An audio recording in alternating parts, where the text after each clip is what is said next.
Nubuhe buryo Ubushinwa bwashyizeho burimo gukoresha kugira ngo buhinduke igihugu cya mbere gikomeye kuri iyi si? Ni ibihe bikoresho Leta Zunze Ubumwe za Amerika zifite byo guhangana n'Ubushinwa? Ni ibihe bihugu bindi bishobora kubyivangamo hagati kandi bikungukira muri uku guhangana kwa Leta Zunze Ubumwe za Amerika n'Ubushinwa? Ndabasuhuje, nitwa Ismail Mwanafunzi. Muri iki kiganiro twifashishije amakuru ariho agezweho mu birebana no guhangana kuri ibihugu bibiri by'ibihangange, turagerageza gusubiza iki kibazo cyoroshye mu magambo ariko gikomeye mu by'ukuri. Ninde ugiye gutegeka iyi si mu myaka igiye kuza? Tubahaye ikaze mu kiganiro Ruzigo. Amateka ashobora kuzibuka ko kuri Noheli yo mu 1991 ubwo Leta Zunze Ubumwe z'Abasoviyete zasenyukaga burundu, umuyobozi w'izi leta wa nyuma Mikhail Gorbachev yatangarije kwegura kwe kuri televiziyo muri iryo joro. Nyuma y'isenyuka rya Leta Zunze Ubumwe z'Abasoviyete, ibihugu bishya 15 byazihozemo byatangaje ubwigenge bwabyo. Ku rundi ruhande, Leta Zunze Ubumwe za Amerika zasaga n'izirangije urugamba zarwanagamo n'umwanzi ukomeye zari zifite icyo gihe, maze hatangira igihe gishya aho isi yari ibonye umutegetsi mushya utagira uwo bahanganiye ubutegetsi n'umwe: Leta Zunze Ubumwe za Amerika. Mu myaka ya za 90, Amerika yifashe nk'umurinzi w'amahoro cyangwa se umupolisi w'isi. Ibi byajyanye n'imikorere ya Amerika ishingiye kuri diplomasi ikaze cyane. Isi yari yinjiye mu gisekuru gishya. Perezida George Bush ati twinjiye mu gihe gishya, mu isi igendera ku murongo mushya. Ati ni igisekuru kizira ubwoba bw'iterabwoba, ikaba isi ifite imbaraga n'umuhate wo gushaka ubutabera. Ati kandi ni isi ifite amahoro n'umutekano. Ni isi aho ibihugu byose, byaba ibyo mu burasirazuba n'uburengerazuba, byaba ibyo mu majyepfo no mu majyaruguru, byose bishobora kubaho mu mutuzo no mu bukungu. Biroroshye kubyumva. Mu myaka ya za 90, Leta Zunze Ubumwe za Amerika zifataga nk'umujandarume w'isi. Nizo zari zishinzwe kurinda isi ibyago byose byayihungabanyiriza umutekano. Ibyo byago Amerika ni nayo yagenaga ubukana bwabyo. Hari inyandiko yo mu 1998 isobanura uburyo Amerika yagennye bwo kubungabunga umutekano w'isi muri icyo gihe. Ni inyandiko yitwa National Security Strategy for a New Century. Iyi nyandiko igaragaza uburyo bwose Amerika yagennye bwo gucunga umutekano ku isi. Hari aho bavuga bati Leta ya Amerika igomba kuba ishoboye gusubiza icyagerageza guhungabanya umutekano haba ku butaka bwa Amerika no mu mahanga, kugira ngo irwanye ibyago n'ibibazo byose bishobora kubaho. Igikomeye hano muri iri jambo ni ku butaka bwayo no mu mahanga. Ibi bivuze ko Leta Zunze Ubumwe za Amerika zari ziteguye gutabara niyo byaba mu bindi bihugu, cyane cyane mu turere turi mu makimbirane. Kandi ibingibi ntabwo byari gukomeza kuba mu magambo gusa. Babifashijwemo na OTAN, ari ryo huriro rya gisirikare rihuza ibihugu bikomeye byo mu burengerazuba bw'isi.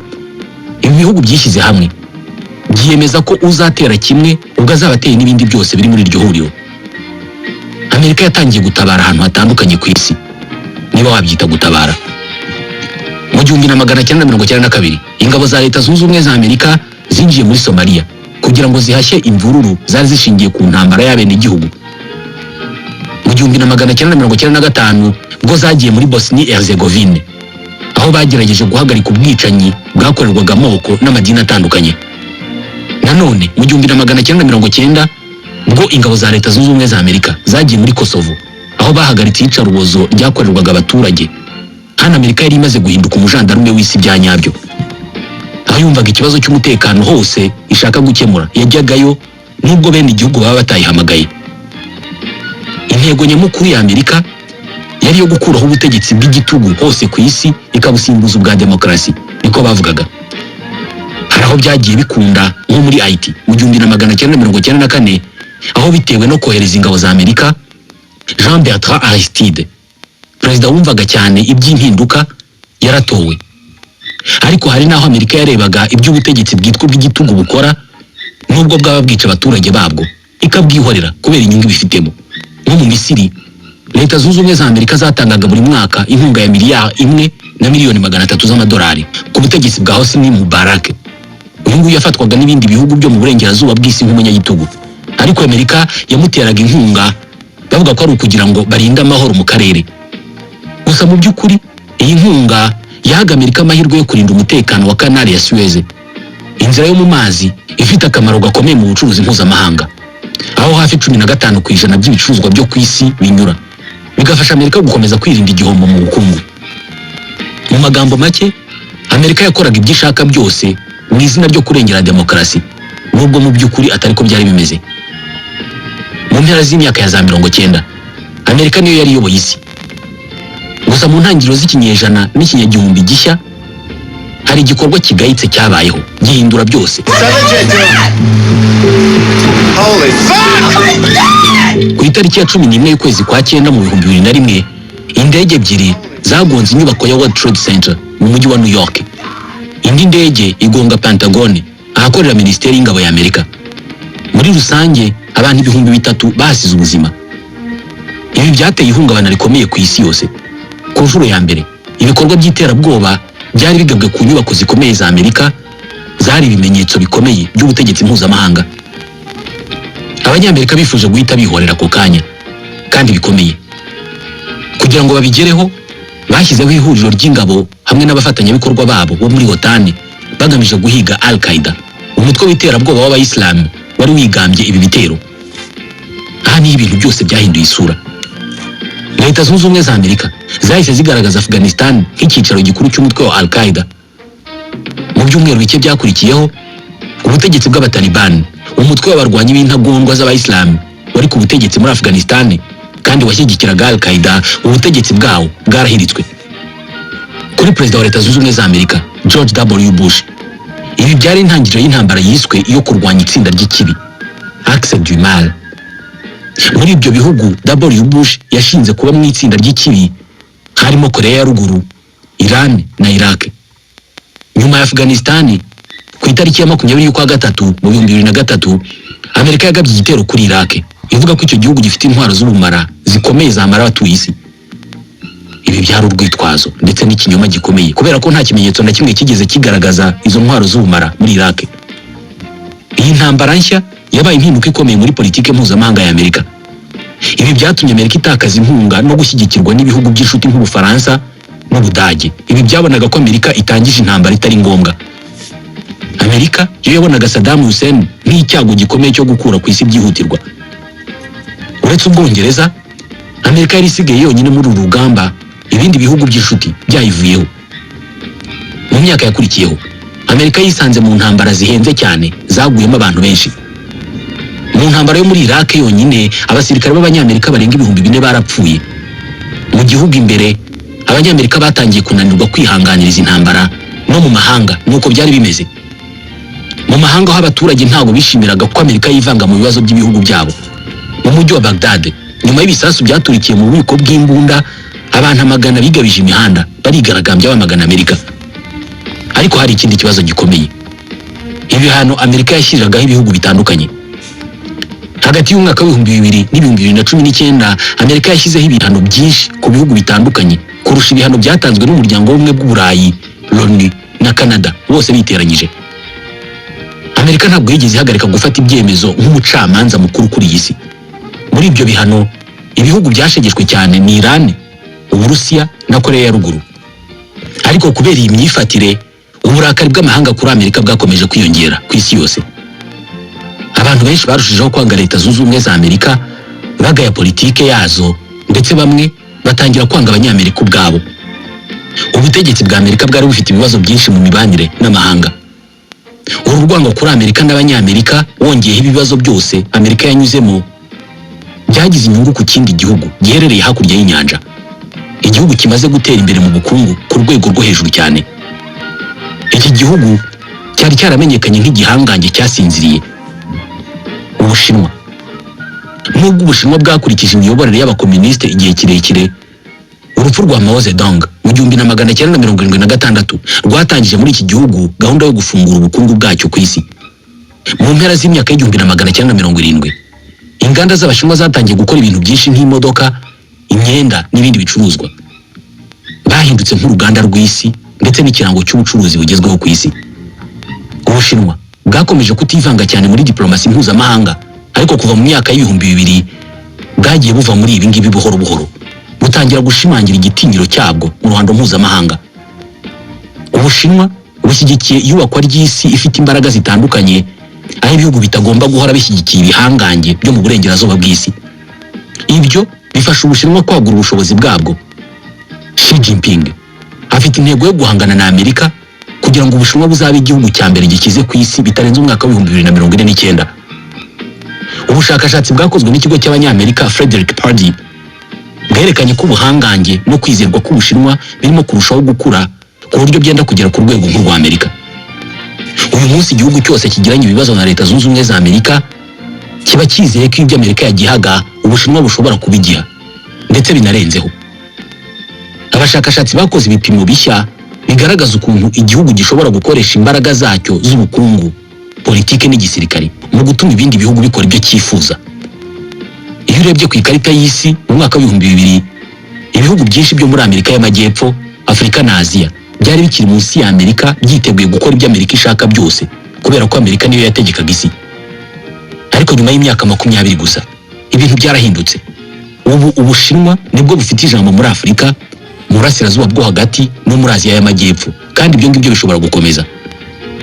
Mu kwezi kwa gatatu mu 2023, Xi Jinping yagejeje ijambo ku bayobozi barenga 500 b'amashyaka baturutse mu bihugu 150 bitandukanye. Yabahamagariye kwimakaza ubufatanye binyuze muri gahunda yiswe Global Civilization Initiative, igaragaza uburyo Ubushinwa bubona umubano mpuzamahanga. Ibihugu bigomba gushaka uburyo bwo kubaka ihuriro mpuzamahanga ry'ibiganiro n'ubufatanye hagati y'imico itandukanye kugira ngo birusheho kungurana ibitekerezo. Ubushinwa busezeranya ko butazigera bukurikira inzira ya kera y'ubukoloni no kwiba umutungo kamere w'ibindi bihugu. Aha bigaragara ko Ubushinwa bushinja Leta Zunze Ubumwe za Amerika kwifata nk'igihangange cy'isi cyihariye. Xi Jinping ashishikariza imibanire mpuzamahanga ishingiye ku nyungu z'ubukungu rusange kandi nta kwivanga mu miyoborere y'ibindi bihugu. Ni uburyo bwuzuye butandukanye n'imitekerereze ya Amerika ya nyuma y'intambara y'ubutita.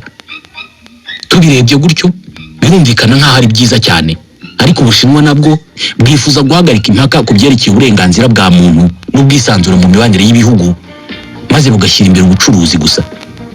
Ubushinwa bwigaragaza nk'umwanzi wa Amerika, ariko ntabwo bushaka intambara, ahubwo bugenda bushyiraho amasezerano y'ubufatanye n'ibihugu biri mu nzira y'amajyambere nk'ibihugu bya Afurika, Amerika y'Epfo n'uburasirazuba bwo hagati. Bamwe mu bayobozi b'ibi bihugu nabo barwanya uburyo Amerika ishaka gutegeka isi. Ubushinwa ibi bwarabyumvise maze bwiyemeza gufasha ibyo bihugu kwitandukanya na Amerika.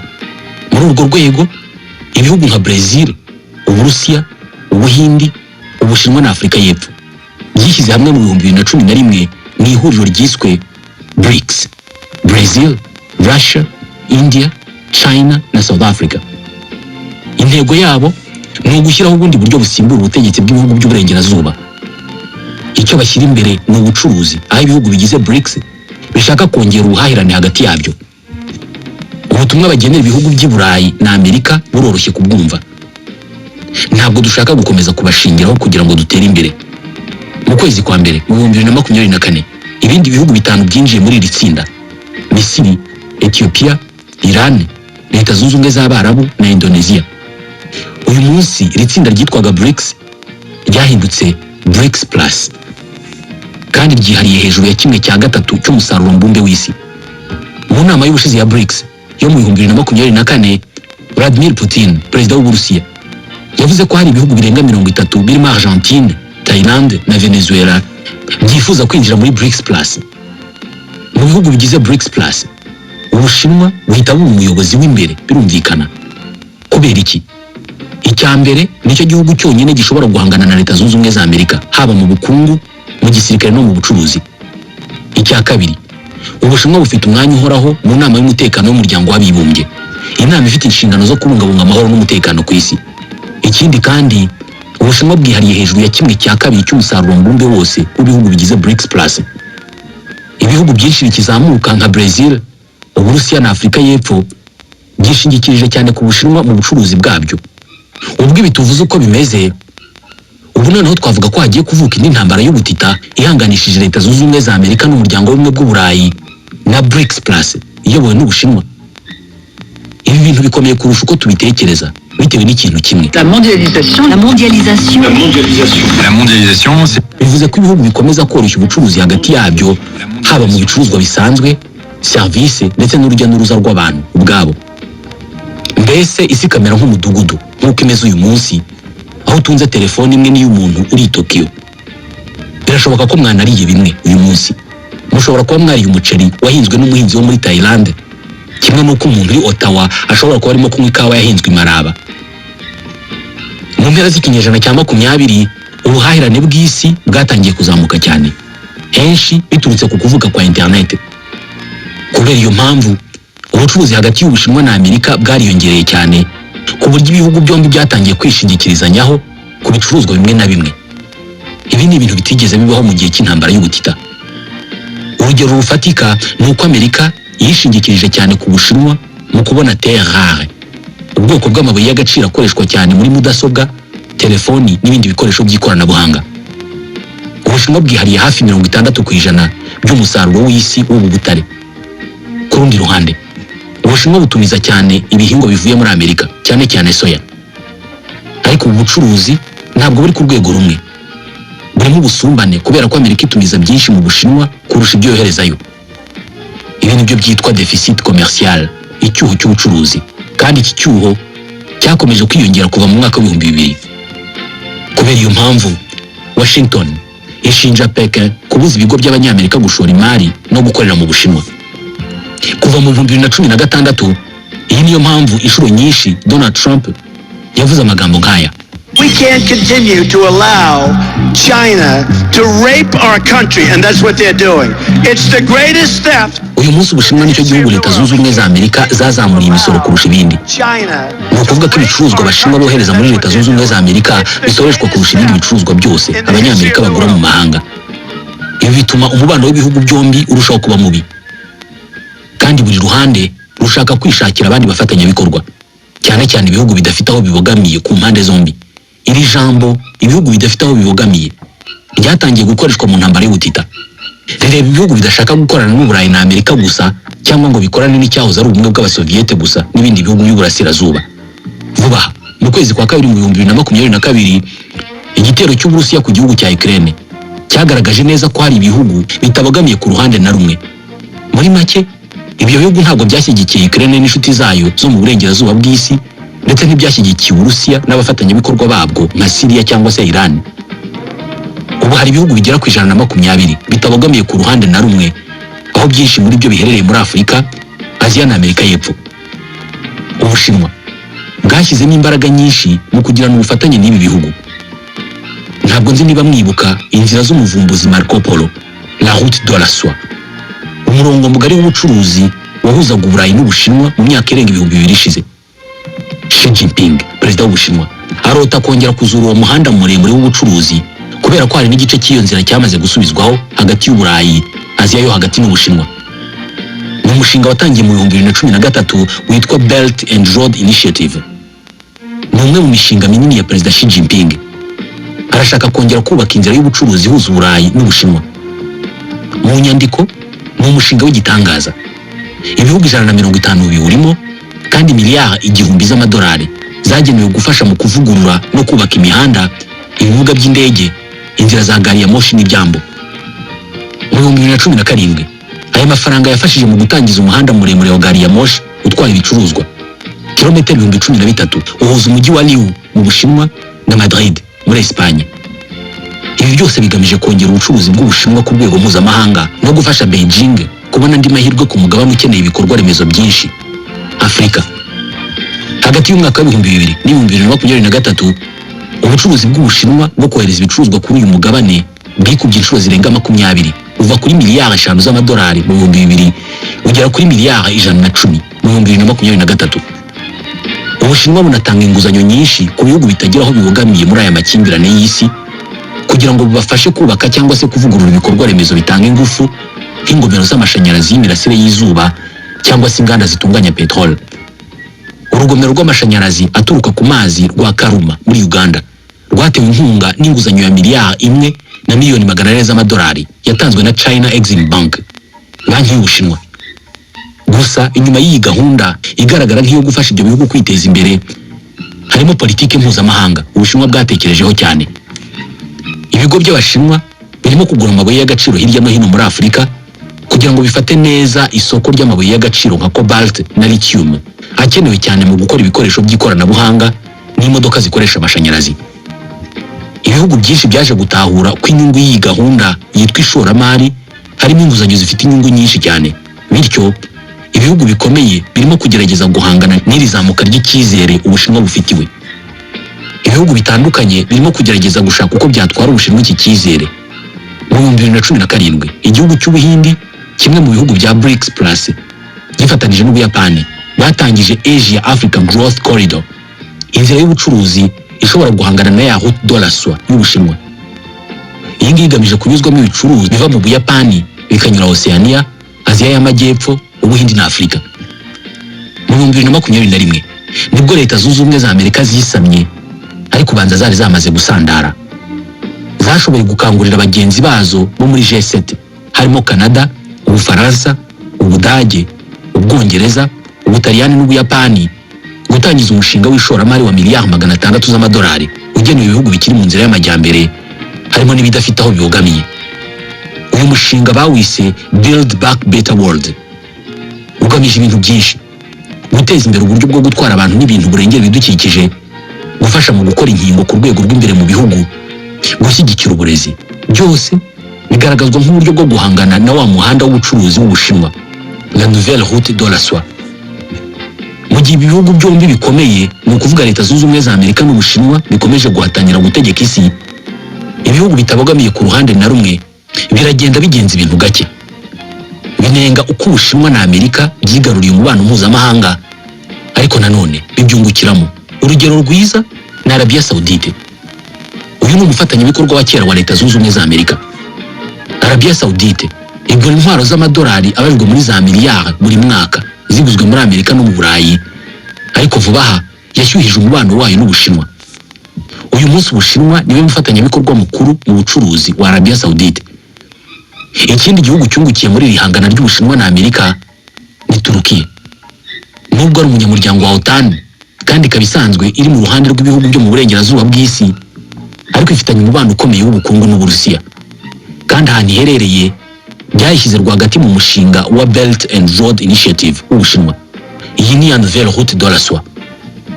Mu by'ukuri ibihugu bidafite uruhande bibogamiyemo birimo gukina neza umukino w'imibanire mpuzamahanga, bishingiye ku mahirwe kuruta ukwiyegurira uruhande rumwe cyangwa se urundi. Urebye ibintu byose birasa naho birimo kugenda nk'uko Ubushinwa bubiteganya. Bugiye kuba igihugu cya mbere gikize ku isi, bufite inshuti nyinshi. Ariko hari ikintu kimwe gishobora kubihindura byose: amatora. America will reclaim its rightful place as the greatest, most powerful, most respected nation. Mu kwa 11 mu 2021 umugabo umwe yongeye kugaruka mu ruhando rwa politiki ya Leta Zunze Ubumwe za Amerika, afite ikivugo cya America First, Amerika mbere na mbere. Ku itariki ya 5 y'ukwa 11 mu 2024 Donald Trump yatorewe kongera kuba perezida wa Leta Zunze Ubumwe za Amerika. Mu ijambo rye ryo kurahira yatangaje imigambi ye ku ruhare rwa Amerika mu mibanire mpuzamahanga. Ati Amerika igomba kuba igihugu gishobora gutangaza isi. Kandi kuri Donald Trump ibyo bigomba kunyura mu kongera kugaba ibitero no kwigarurira ibice. Akimara gutorwa, Donald Trump yagiye atangaza kenshi ko ashaka kwigarurira Greenland, gufata umuhora wa Panama ukaba uwa Amerika, ndetse no kugira Canada leta ya 51 ya Leta Zunze Ubumwe za Amerika. Ibi iyo umuntu abyumvise bwa mbere byumvikana nk'ibidashoboka cyangwa se bitangaza, ariko kuri Trump hari impamvu yumva ibyo bifite ishingiro. Inyanja ya Arctique ikikije Greenland hamwe n'umuhora wa Panama uri muri kiriya gihugu gito cya Amerika y'Epfo ni inzira y'ingenzi cyane mu bucuruzi mpuzamahanga. Icya mbere, 74% by'ibicuruzwa binyura mu muhora wa Panama ni by'Abanyamerika, kandi n'Abanyamerika bawubatse mu 1914 kugira ngo borohereze ubucuruzi bwabo ku rwego rw'isi. Ikindi, kwigarurira akarere ka Greenland byaha Leta Zunze Ubumwe za Amerika inzira yihuse cyane yo kujya muri Aziya no mu Burusiya. Ikirenze kuri ibyo, Greenland irimo amabuye y'agaciro menshi ataracukurwa kandi Trump arayashaka.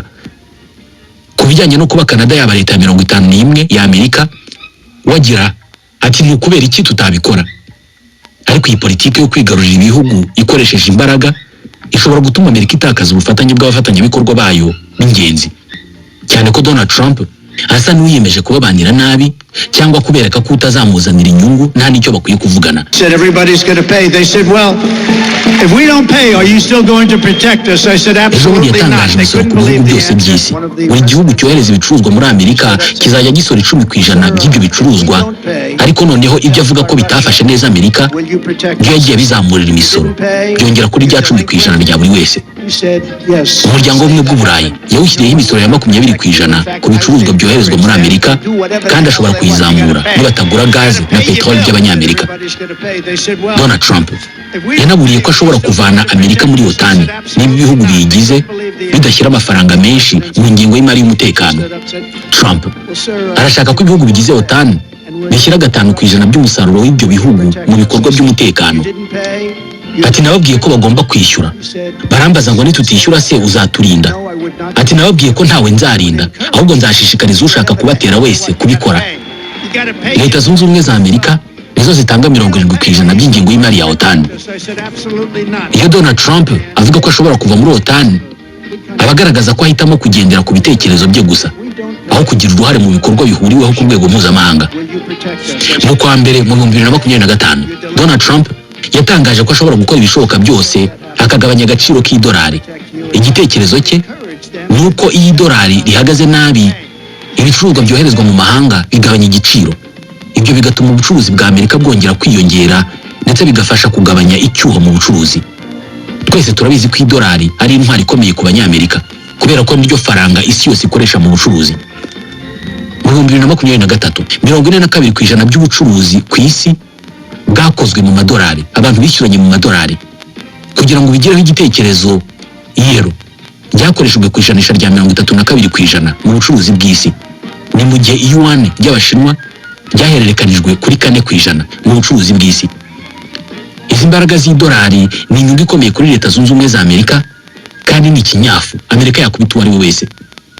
Mu buryo bworoshye bivuze ko Amerika ishobora kubwira ibindi bihugu, iki nimudakurikiza amategeko yacu turabaca ku isoko mpuzamahanga, kandi babikora. Nibyo byabaye mu 2012 n'2022 aho Iran n'Uburusiya birukanwe mu murongo wa SWIFT. Uyu ni umuyoboro ugezweho cyane w'itumanaho hagati y'amabanki ku isi. Amabanki menshi kuri iyi si yohererezanya amafaranga anyuze muri uyu murongo wa SWIFT n'Abanyamerika. Uburusiya bwirukanwe kubera gutangiza intambara kuri Ukraine. Iran yirukanwe kubera gusubukura gahunda yayo ya nucleaire. Ibi bivuze ko banki z'ibi bihugu zitari zikibasha kohereza cyangwa kwakira amafaranga avuye mu mahanga hifashishijwe SWIFT. Yego ni ikibazo gikomeye, ariko icyo Leta Zunze Ubumwe za Amerika zitabonye nuko bimwe muri ibyo bihano byagize uruhare rukomeye cyane mu gukomeza ifaranga rya mukeba. Ubushinwa mu by'ukuri ubwo ibihugu bimwe bitari bigishobora gucuruzanya n'Uburayi cyangwa se Amerika ya ruguru, byahisemo kujya byerekeza ku Bushinwa n'ibindi bihugu bya Aziya. Nuko ifaranga ry'Yuan ryatangiye kwiyongera mu gukoreshwa ku isi. Aha kandi yari amahirwe ku bihugu bya BRICS bifite intego yo gushyiraho ifaranga rya bitandukanye n'idolari. Ubushinwa bufite gahunda yo kuba igihugu cya mbere gikize kandi gikomeye ku isi, bwanashyizeho umwaka 2049. Leta Zunze Ubumwe za Amerika ntabwo zishaka kuva kuri iyi ntebe. Mu by'ukuri ninde uzategeka iyi si mu myaka igiye kuza? Nshuti bakunze mudasiba kudukurikira, tubashimira ko mutwumva. Ikiganiro cya none nta tugisoreje. Tubashimiye ko mwadukurikiye. Nitwa Ismael Mwanafunzi, naho ubutaha.